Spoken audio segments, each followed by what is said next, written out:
ഹൃദയപൂർവ്വം സിനിമയിലെ ഈ സീനിൽ മാളവിക മോഹൻ വളരെ വലിയൊരു മിസ്റ്റേക്ക് കാണിക്കുന്നുണ്ട്. ഈ ഡോക്ടറുടെ ഒരു സർട്ടിഫിക്കറ്റ് ഒന്ന് കിട്ടിയ ഫ്ലൈറ്റിൽ നമുക്ക് നിന്നുകൊണ്ട് ട്രാവൽ ചെയ്യാൻ പറ്റുമെന്ന് ചോദിച്ചു നോക്കിയേ. रोज थोड़ा एक्सरसाइज करना पड़ेगा. That will help him. Do you want me to refer a physiotherapist for this? Not required, doctor. I practice yoga, so I can help him with that. നട്ടലിന് കംപ്രഷൻ ഫ്രാക്ചർ സംഭവിച്ച ഒരു പേഷ്യൻ്റാണ് മോഹൻലാൽ, അല്ലെങ്കിൽ സിനിമയിലെ സന്ദീപ് ബാലകൃഷ്ണൻ എന്ന കഥാപാത്രം.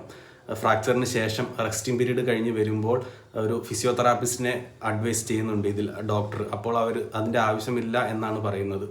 യഥാർത്ഥത്തിൽ ഒരു ഫ്രാക്ചറിന് ശേഷം, ഒരു കംപ്രഷൻ ഫ്രാക്ചറിന് ശേഷം റെസ്റ്റിംഗ് പീരീഡ് കഴിഞ്ഞ് വരുമ്പോൾ നമ്മുടെ ബാക്ക് മസിൽസും കോർ മസിൽസും നമ്മളെ നട്ടലിന് ചുറ്റുമുള്ള മസിൽസ് എല്ലാം വളരെയധികം വീക്കായിരിക്കും. അങ്ങനെ ഒരു സാഹചര്യത്തിൽ ആ മസിൽസിനെ സ്ട്രെങ്തൻ ചെയ്തെടുത്ത് അതിനെ പഴയൊരു അവസ്ഥയിലേക്ക് എത്തിക്കുക, പഴയ പ്രോപ്പർ ഫങ്ഷനിലേക്ക് എത്തിക്കുക എന്നത് ഒരു ഫിസിയോതെറാപ്പിസ്റ്റിൻ്റെ സഹായത്തോടു കൂടി മാത്രം സാധിക്കുന്ന ഒന്നാണ്. കൂടാതെ നമ്മുടെ നടുവിനുണ്ടാകുന്ന വേദനകളും നീർക്കെട്ടുകളും ഇവയെല്ലാം ഫിസിയോതെറാപ്പി മൊഡാലിറ്റീസിൻ്റെ സഹായത്തോടു കൂടിയും കുറയ്ക്കാൻ സാധിക്കും. അങ്ങനെ ഒരു സാഹചര്യത്തിൽ ഫിസിയോതെറാപ്പിസ്റ്റിൻ്റെ അഡ്വൈസ് വേണ്ട എന്ന് പറയുന്നത് ആ രോഗിയോട് ചെയ്യുന്ന വളരെ വലിയൊരു മിസ്റ്റേക്കായിട്ട് എനിക്ക് തോന്നി.